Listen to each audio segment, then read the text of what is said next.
இன்னைக்கு நம்ம ஃப்ரெஷ்ஷா முருங்கைத்தலை வந்து நம்ம தோட்டத்துல இருக்கு, அது பறிச்சுக்கலாம். இப்போ வாங்க முருங்கைத்தலை பறிச்சுட்டு வரலாம்.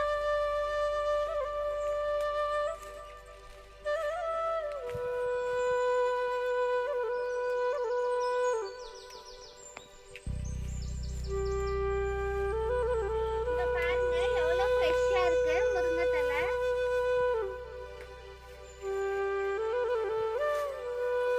நல்லா கொழுந்தா இருக்கு பாருங்க.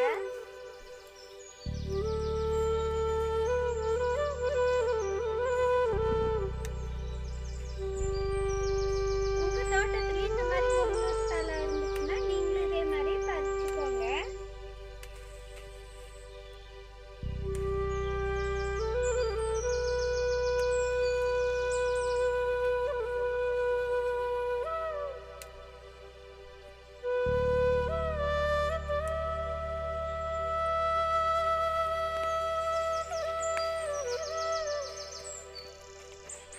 இப்போ பறிச்சாச்சு, வாங்க நம்ம முருங்கைத்தலை கூட்டு பண்ணலாம்.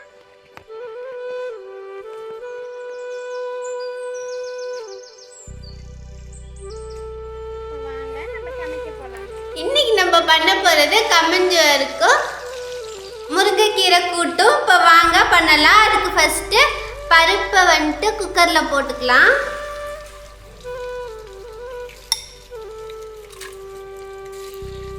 பாசிப்பருப்பும் துவரம்பருப்பும், தக்காளி,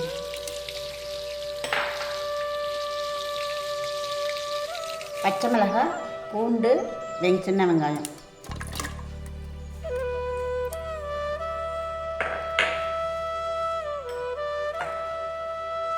ஜீரகம்,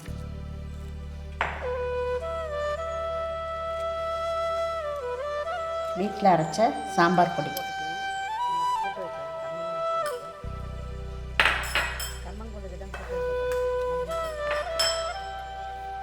இதுக்கு தேவையான உப்பு,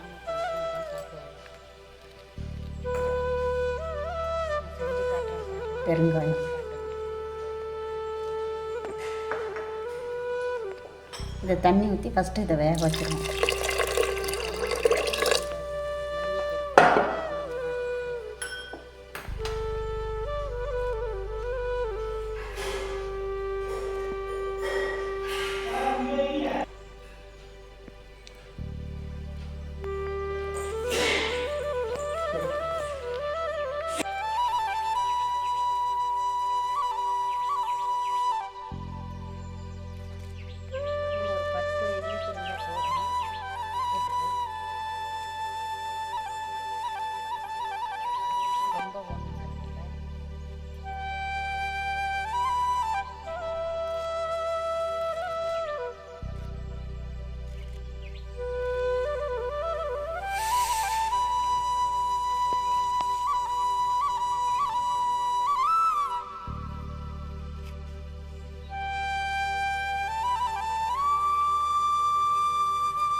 இப்போ நம்ம தண்ணியை வடிகட்டிட்டு அரைச்சிட்டு வந்துடலாம். அன்றைக்கு மாதிரி சோளம் நம்ம அரைச்சோம்ல அந்த மாதிரி கம்பையும் அரைச்சிட்டு வந்துடும்.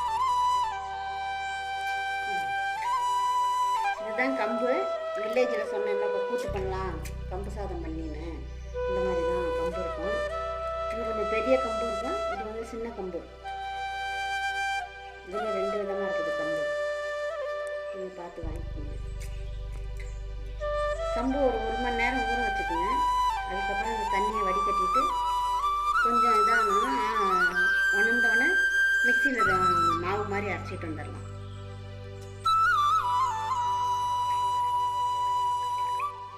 கம்மங்கூழுக்கு கம்மங்களிக்கு இந்த பருப்பு வேக போட்டுக்கலாம். 2 பருப்பும் போடலாம், பாசி பருப்பும் துவரம் பருப்பும். துவரம்பருப்பு போட்டுக்கும், கொஞ்சமாக பாசிப்பருப்பும் கொஞ்சம் போட்டுக்கலாம். அதுலேயே ரெண்டும் கொஞ்சம் நேரம் ஊறட்டும். ஒரு 5 நிமிஷம் ஊறணும்னா நேரம் போட்டுக்கலாம். இந்த மாதிரி துணி போட்டு ஒரு 5 நிமிஷம் போட்டுருந்தோம்னா அந்த தண்ணி இழுக்கும். அதுக்கப்புறம் மாவை அரைக்கலாம். ஃபேன் கீழே உணர்த்திக்கிங்க அப்படியே.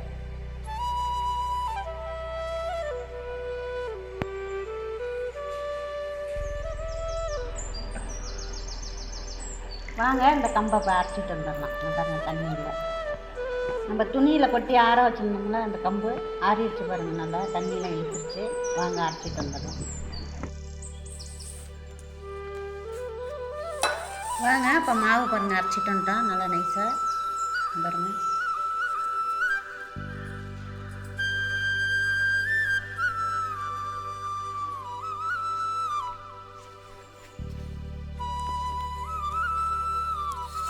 இதில் கம்பு களி சாப்பிடணும், கிண்டி நம்ம சாப்பிட்லாம்.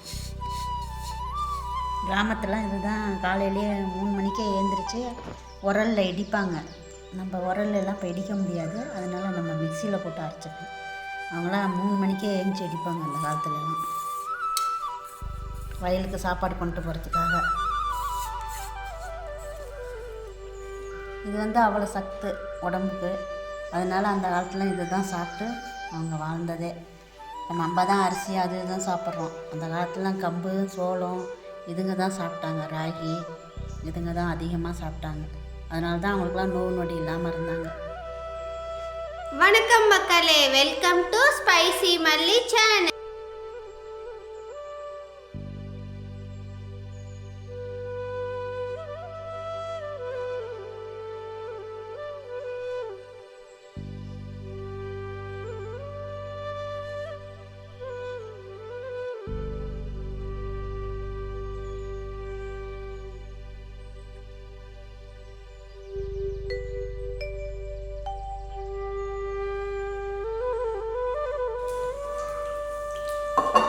இப்போ நம்ம கீரையை அதுக்குள்ளேயே வணக்கிட்டு வந்துடலாம். எண்ணெய் ஊற்றிக்கோங்க,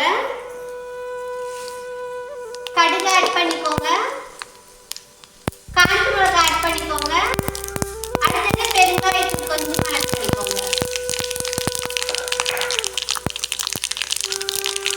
இப்போ முருங்கைக்காய் ஆட் பண்ணிக்கோங்க.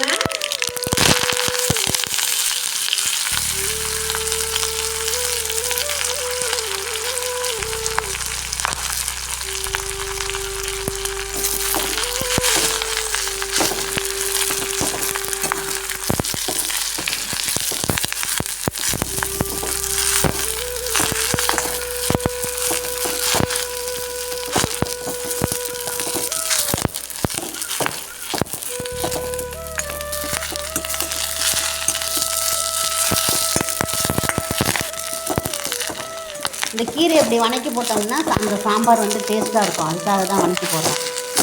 அப்படியும் போட்டு வேக வைக்கலாம். அது ஒரு பச்சை வாசனை மாதிரி வரும். இப்படி வணக்கி போட்டோம்னா டேஸ்ட்டு கொஞ்சம் அதிகமாக இதை வேக வச்சுக்கலாம்.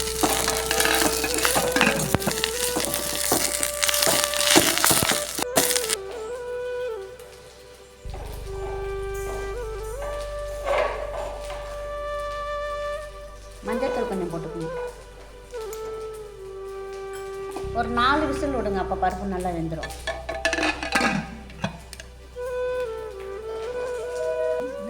இப்போ வாங்க நம்ம கீரையை எடுத்து குக்கரில் கொட்டிக்கலாம். குக்கர் ஓப்பன் பண்ணிக்கலாம். குக்கரில் கொட்டிக்கலாம்.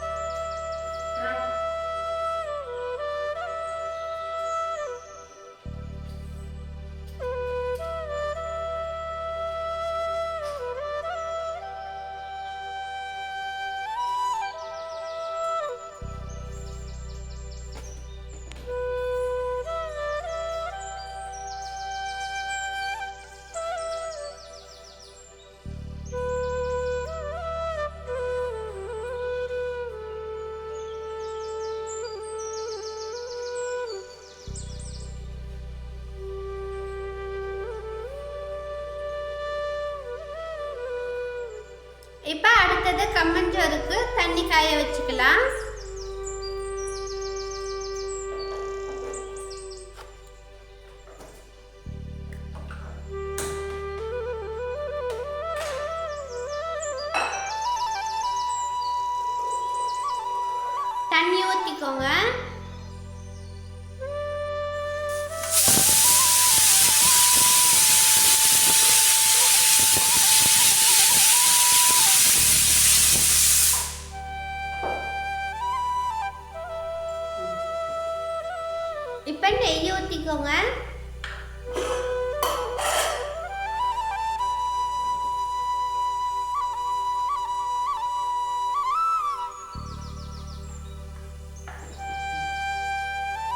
வந்து ஆப்ஷன், உங்களுக்கு வேணும்னா போட்டுக்கோங்க, இல்லைனாலும் பரவாயில்ல.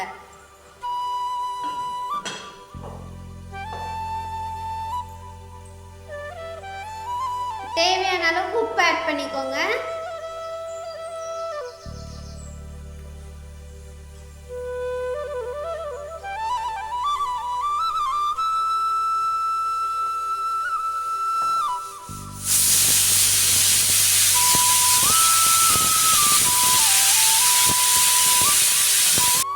இப்போ வாங்க நம்ம களி கிண்டலாம்.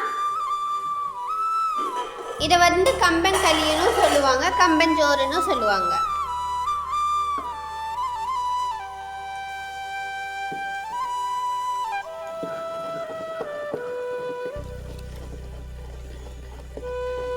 இந்த மாதிரி கட்டி இல்லாமல் கிண்டிக்கிட்டே இருங்க.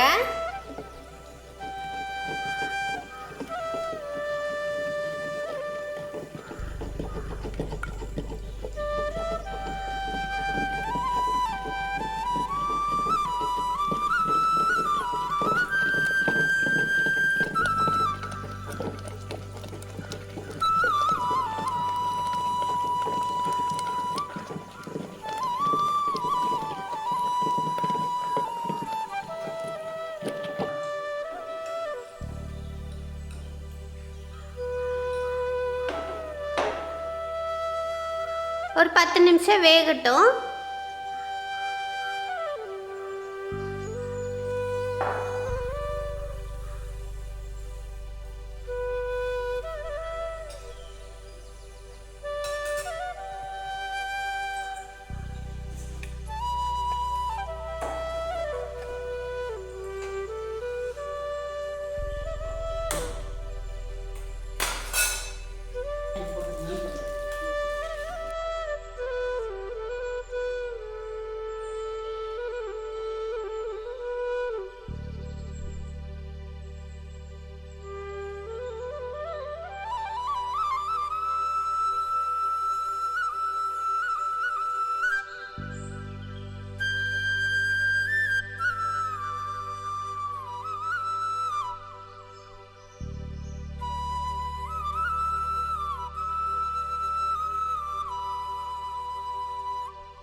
இப்போ வாங்க கீரையை பருப்பில் கொட்டிக்கலாம்.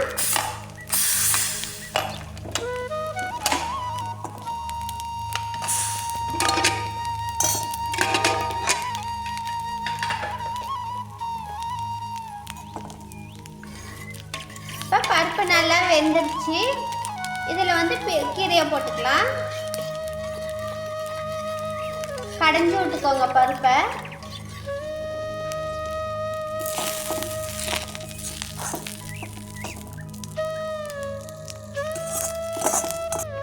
இப்போ நல்லா மிக்ஸ் பண்ணிக்கோங்க கீரையை போட்டதுக்கப்புறம்.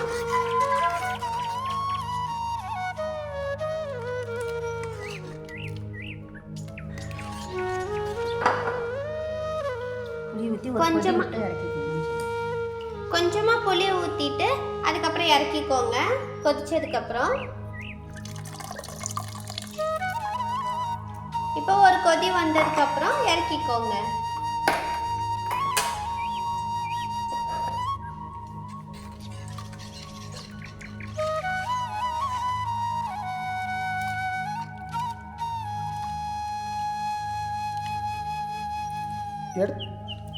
பாருங்க, இந்த மாதிரி தான் கூட்டு இருக்கும், நல்லா திக்காக.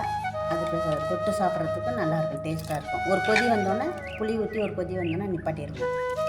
ஜீரக மிளகு தட்டி போட்டு.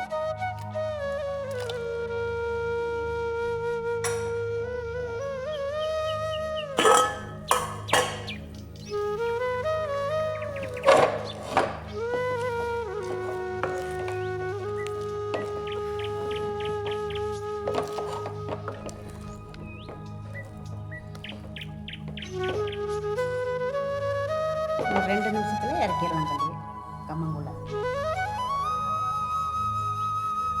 இங்கே பாருங்கள், அப்படி தொட்டு பார்த்தீங்கன்னா நல்லா வெந்தது தெரியும். தண்ணி தொட்டு பாருங்கள்.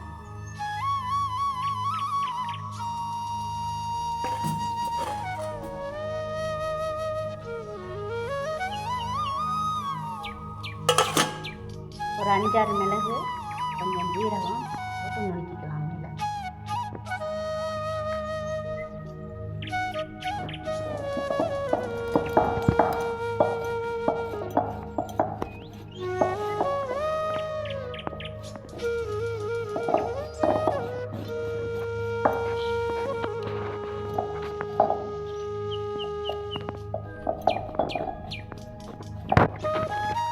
பூண்டு கொஞ்சம் வச்சுக்கணும்.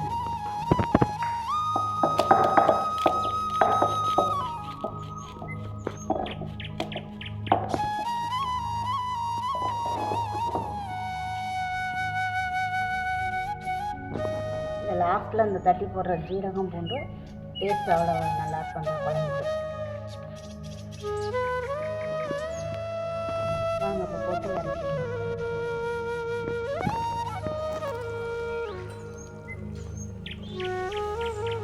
குழம்பு பாருங்கள் கொதிக்குது, இதை போட்டு இறக்கிடலாம்.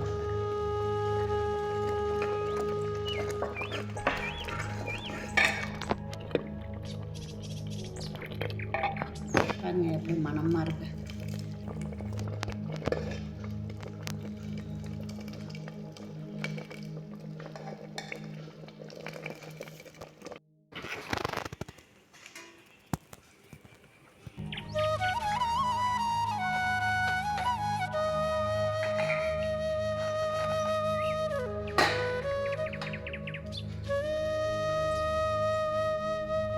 இப்போ கம்மங்கூழில் வந்துட்டு இந்த மாதிரி ஒரு பவுலில் தண்ணி ஊற்றிட்டு இந்த இதை எடுத்து இப்படி பண்ணிக்கோங்க. அப்போ தான் அந்த ரவுண்ட் ஷேப்புக்கு கண்ணாடிக்கு வந்து ஒட்டாது. உங்ககிட்ட கண்ணாடி பவுல் இருந்தால் கண்ணாடி பவுலில் பண்ணுங்கள், இல்லாட்டி சில்வர் கிண்ணியில் கூட நீங்கள் பண்ணலாம். இந்த மாதிரி ரவுண்ட் ஷேப் பண்ணிவிட்டு நீங்கள் இலையில இது பண்ணிக்கோங்க.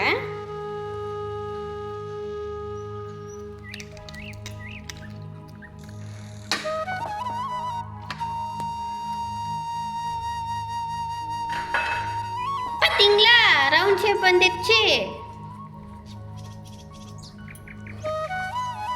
இது வந்துட்டு நம்ம கையிலையும் பண்ணிக்கலாம், இந்த மாதிரி பவுல்லையும் பண்ணிக்கலாம். இப்போ வாங்க சாம்பார் எடுத்து கூட்டு எடுத்து நம்ம ஒரு பவுலில் கொட்டிக்கலாம்.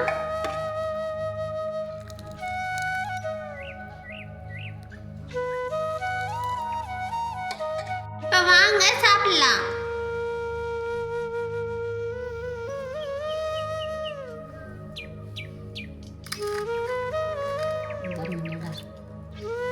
வெந்து கையிலே விட்டு அதில் தொட்டு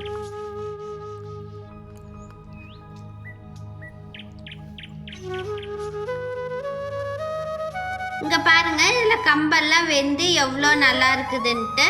இப்போ இது வந்து சாம்பாரில் தொட்டு சாப்பிட்லாம். இந்தாங்க நீங்களும் சாப்பிடுங்க.